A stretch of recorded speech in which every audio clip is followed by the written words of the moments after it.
Good evening, everybody. Welcome to Team Training Tuesday, also known as Applied Neolife.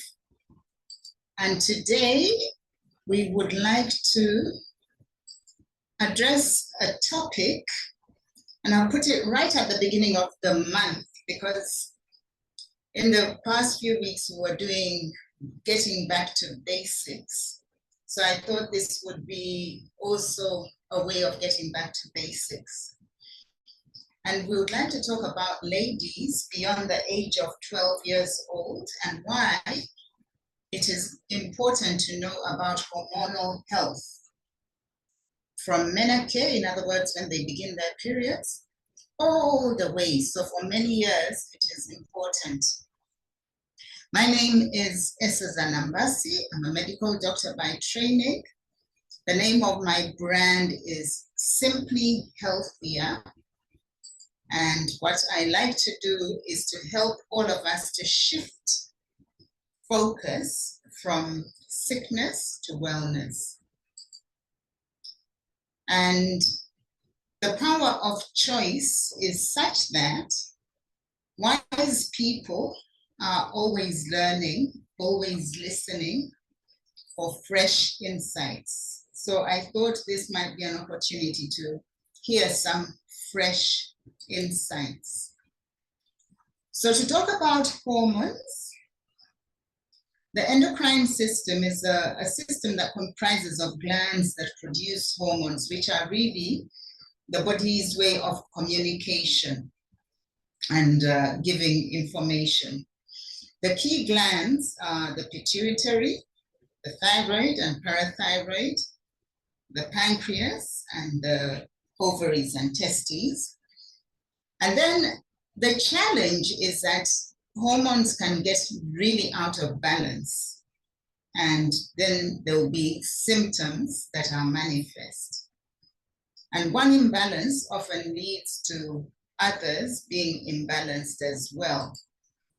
And this is just to show you the complicated network of hormones, but suffice it to say that it is intricate and we are beautifully made so that everything is supposed to work together like a huge orchestra, that everything has to be in tune and working together. However, it is quite possible that things get out of balance, and that will affect a lot of organ systems.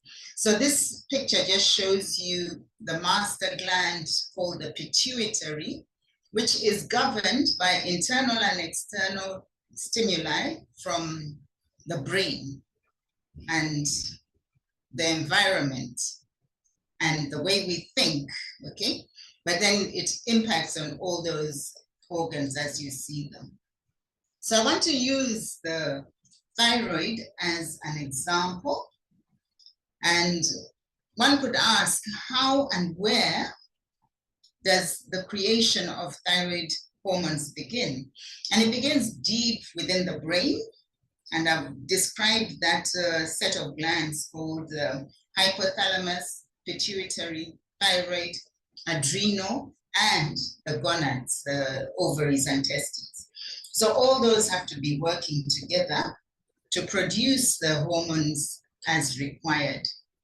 So let's use the thyroid as the example, because thyroid hormones govern all the metabolism. They control the metabolism. So you can see that they are released from the brain and they have feedback loops.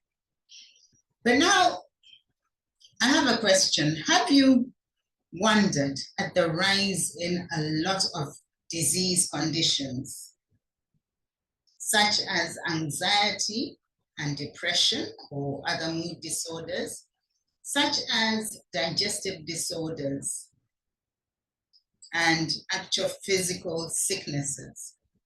Okay, so I thought that it would be a good way to start the month by reminding us, particularly we girls, that we need to have a long-term view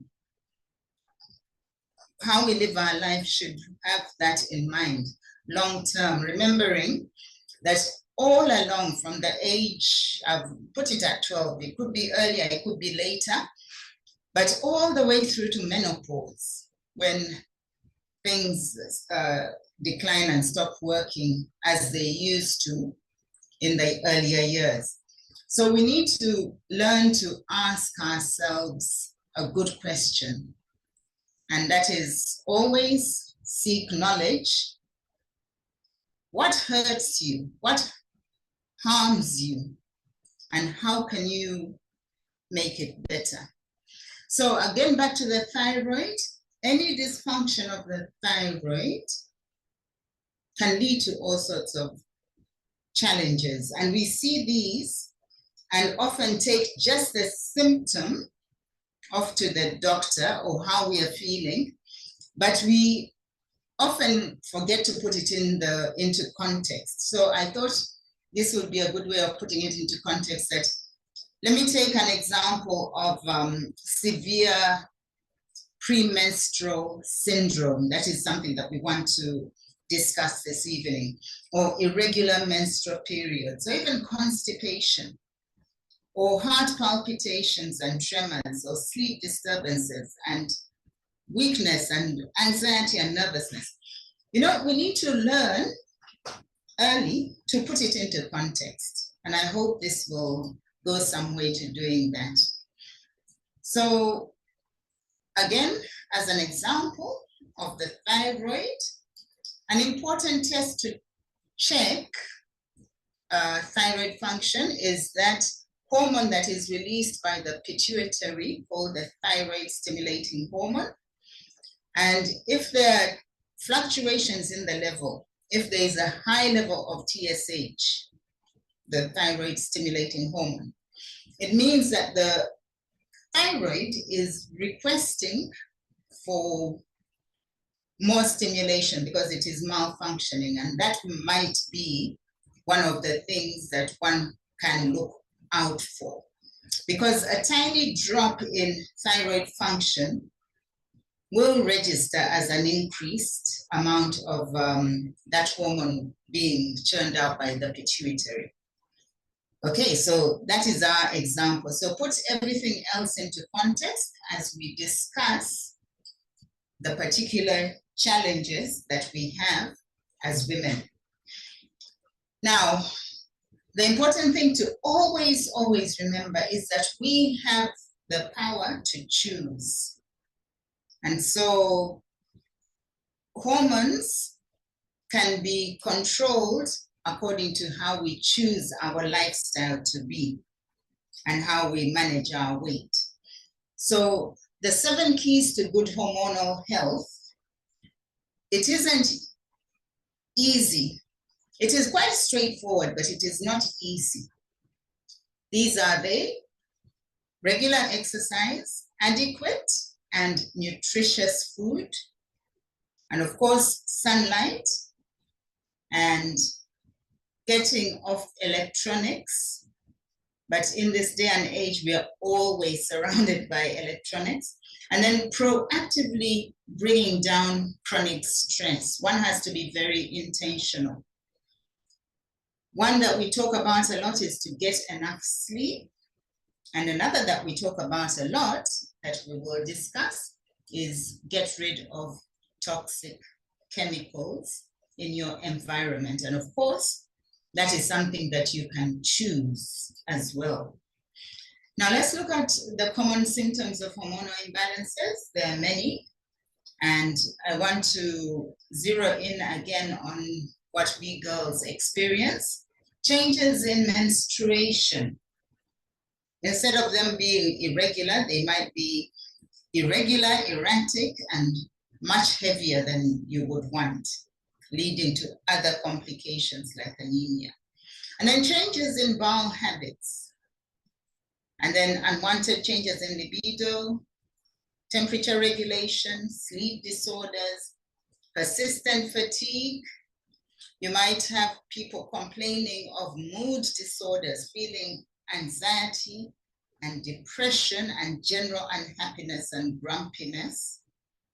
And then other things like brain fog, unintended weight changes, and eating disorders. By the way, a lot of people have normalized being of a higher than ideal weight, and all of us have normalized it, men and women.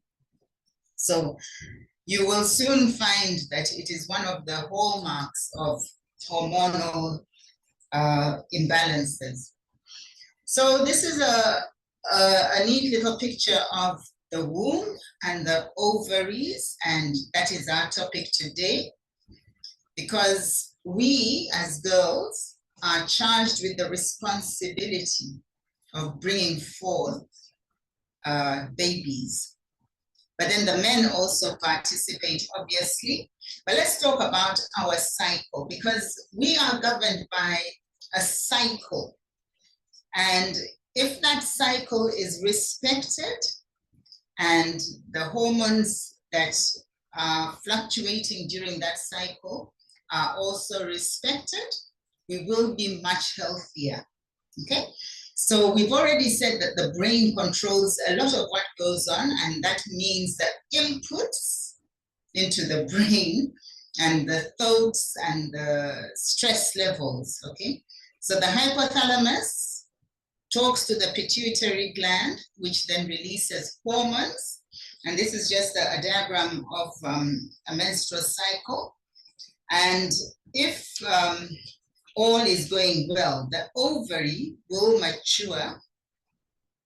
And in the first half of the cycle, that we call the proliferative phase, there is more estrogen and less progesterone. And then there's that spike of estrogen as the ovum is released by the follicle, the corpus luteum. And then the second half of the cycle begins, that we call the secretory phase. And progesterone, which is released by this corpus luteum, rises. Now, progesterone is a hormone that helps with stress management, and it helps with being calm and being, it's more of what I described recently as rest, digest, relax, as opposed to the stress hormones. So that is in preparation for a pregnancy, should it happen.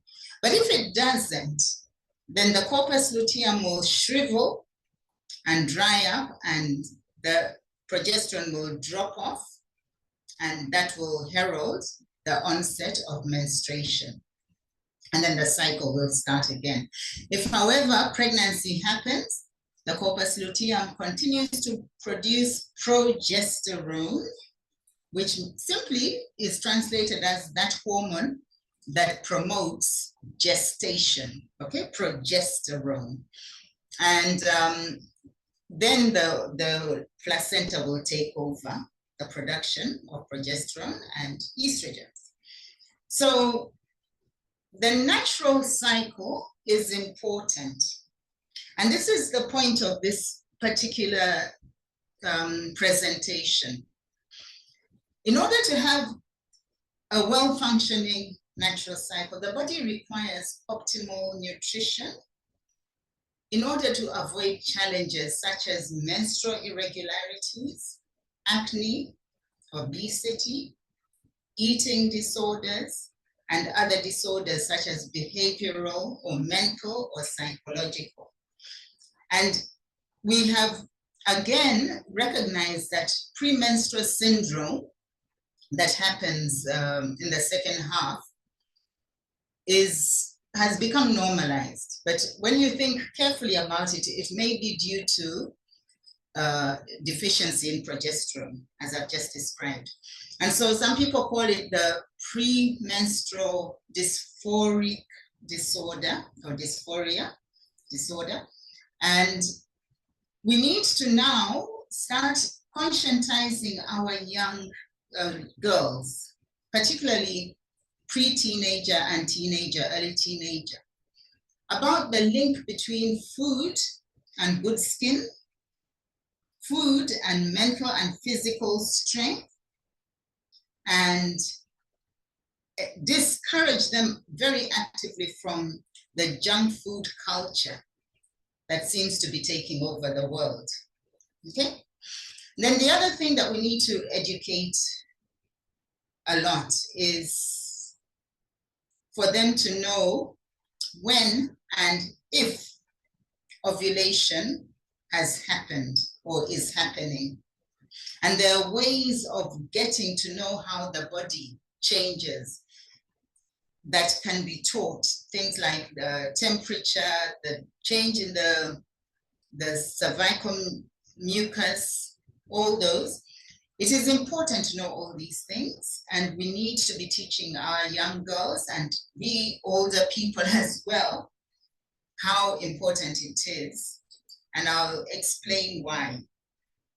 Anyway, premenstrual problems due to hormonal changes that again we are normalizing or have normalized and therefore finding ways of medicating include depression, tension headaches, breast tenderness, water retention, bloating, low energy, irritability. All of us know that, oh, that time of the month is coming. Well, we can learn to manage it.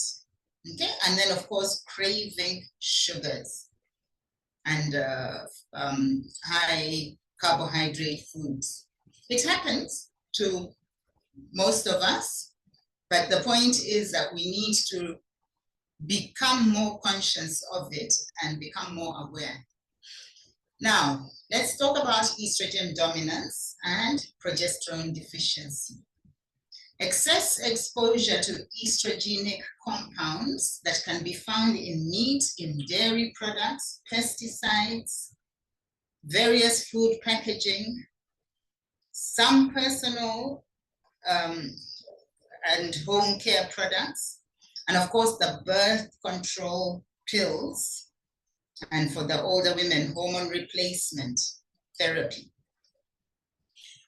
can be quite distracting and debilitating to the health of our bodies because, and this is the point I want everybody to take home, we can debate it afterwards, the birth control pill acts by inhibiting ovulation.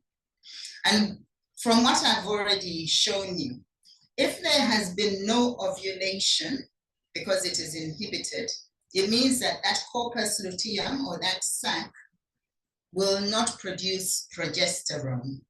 And so there's no natural progesterone being produced. And that can have quite severe effects in the future and in the present as well. So the natural way with nutrition and lifestyle choices, the use of approaches such as the oral contraceptive pill and depot preparations must be seriously questioned because they disrupt the body's chemistry.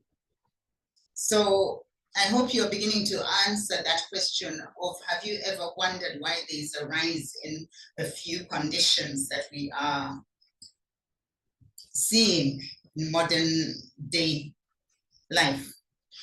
So the body generally requires a lot of nutrients, but I've just picked out a few in order to synthesize key factors that are precursors to hormones. Things like vitamin B6, found in the B complex, zinc, magnesium, and then essential fatty acids. And by essential, we mean that they have to be made in the body, rather they cannot be made in the body, they have to be supplied. So at this juncture, I just want to welcome any guests that are here, and you are about to see some solutions that we have in the form of what we do in our family that we call Neolife. But before I get there, hormones will fluctuate in the female person Unlike the male person who has smaller fluctuations, there are fluctuations nevertheless, but not like ours, which are cyclical, and ours go through a 28 to 35 day, well, 21 to 35 day cycle. But we generally revolve around nature's way of doing things. But as we go towards menopause, our hormones, here's a list of them, will decline, and that is normal. It is not a disease. So now I just want to discuss the missing piece of the puzzle, and perhaps to explain what modern lifestyle has done. And that is, industrialization has caused a lot of additives to our day-to-day life, such as chemicals in food, in water, detergents, fabrics, furniture, personal care products, and all those contribute to this phenomenon called inflammation. Inflammation can be very damaging to the body if the body is not resilient and equipped to deal with it. Things like memory loss and cognitive decline. Now, with that one, if on top of that, progesterone production is interfered with, apparently progesterone helps with the brain, with brain health. And if through the years we are interfering with it, perhaps we should stop wondering why we're seeing a lot of dementia and Alzheimer's, okay? I hope that connects and rings a bell. Then other things like weight gain, okay? And joint and mobility issues. So the younger we are, the more we should learn to think long term. And that is because choice is important. So health is very much like money. We never have a true idea of its value until we lose it. That is the unfortunate thing. Yet, we have what it takes. We can choose fresh air, exercise, water. Exercise has been shown to reduce the symptoms of menopause that many women are being medicated for. Okay, that's an example. And then, of course, healthy food and adequate rest.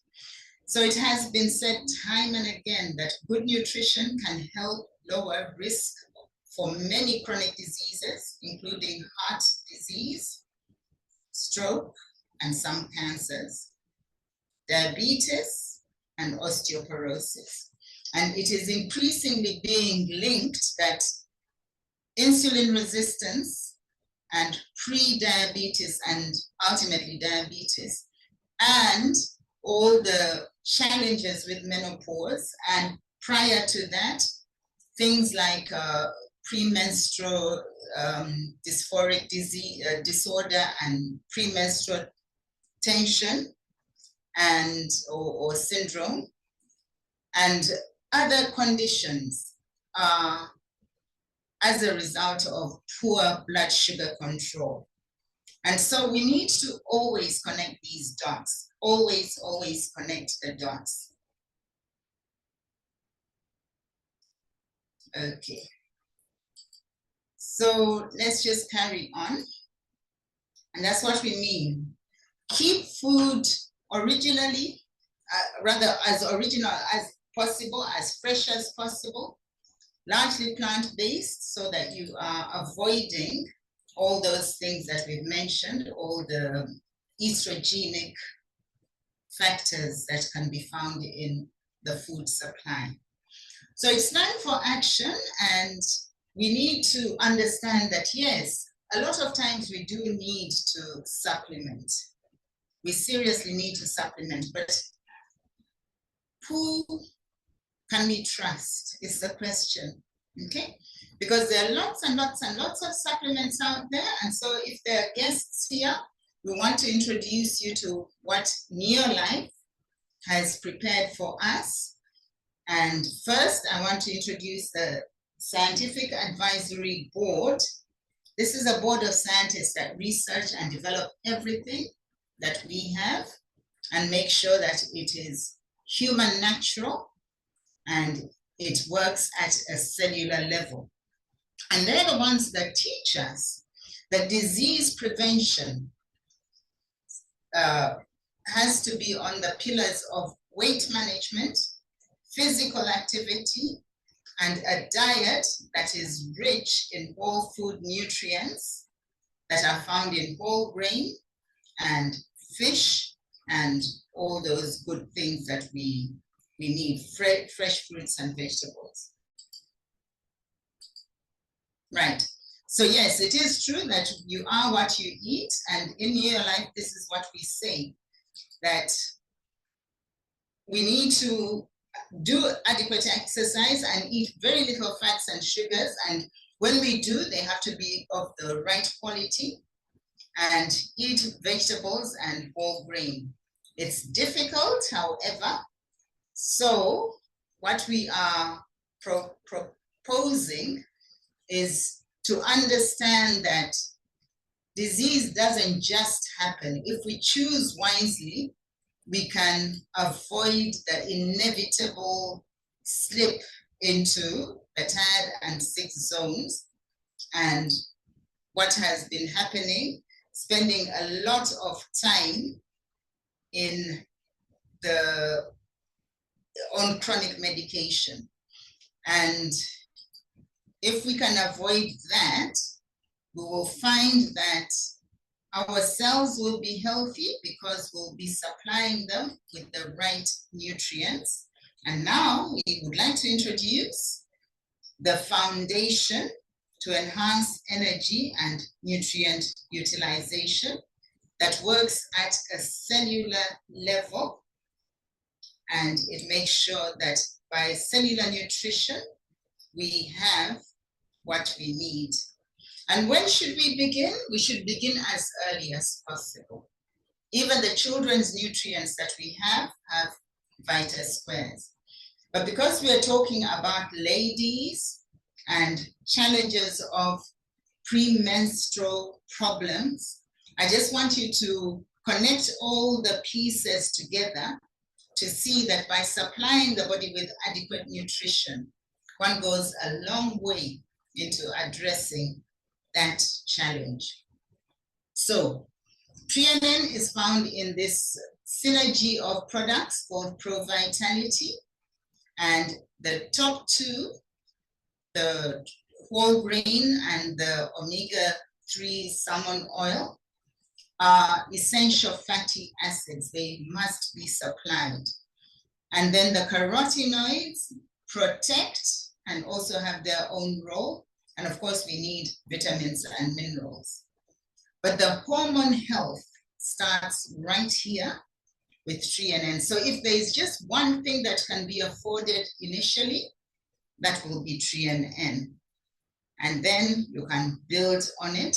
Our omega-3 is complete. It has all the 8 molecules of omega-3. And the difference it does is that it is a very powerful anti-inflammatory product, and it brings down inflammation quite significantly by 68% in 6 to 8 weeks. And it does that by displacing all the pro-inflammatory oils that we find in our modern day diet. And the result will be that all those benefits are made available to you.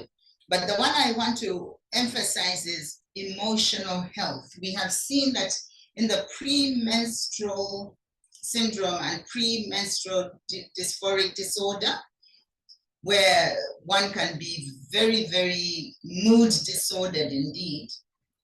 Yeah, we need to see that we provide what the body will need to overcome that. And by regularly supplying, the body knows how to bounce back and to become resilient.